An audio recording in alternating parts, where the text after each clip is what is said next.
The father of the atom bomb, J. Robert Oppenheimer, was instrumental in leading the Manhattan Project and creating the first ever nuclear bomb, the atom bomb, but he famously opposed developing the hydrogen bomb. So what's the difference? Both are nuclear, but only one has ever been used in warfare. In 1945, the United States dropped 2 bombs on 2 Japanese cities, Hiroshima and Nagasaki, to devastating effects. But the H-bomb has never been used outside of testing. H-bombs are thousands of times more powerful than atomic bombs. In fact, the biggest bomb ever detonated is an H-bomb, Desire Bomba. This is the terror that once again casts its eerie shadow over the face of the Earth. The hydrogen bomb. This was 3,000 times the strength of the atom bomb dropped on Hiroshima and was tested by the Soviet.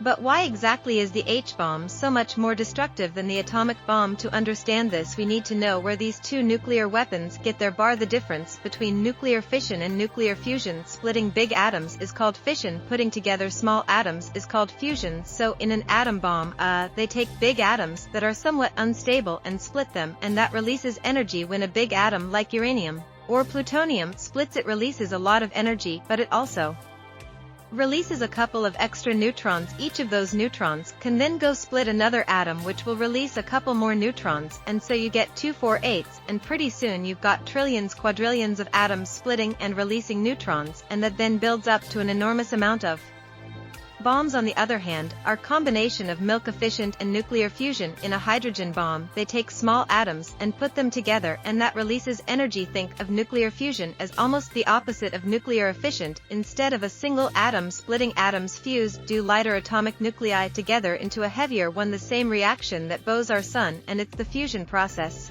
that releases an even greater amount of energy than nuclear efficient alone, hence the far greater explosive bar. So whatever you think of Oppenheimer's role in creating the atom bomb, you can probably see the argument against developing the even more destructive H-bomb, and even though Oppenheimer lost the argument, we can be grateful that none of them have yet been used outside of testing.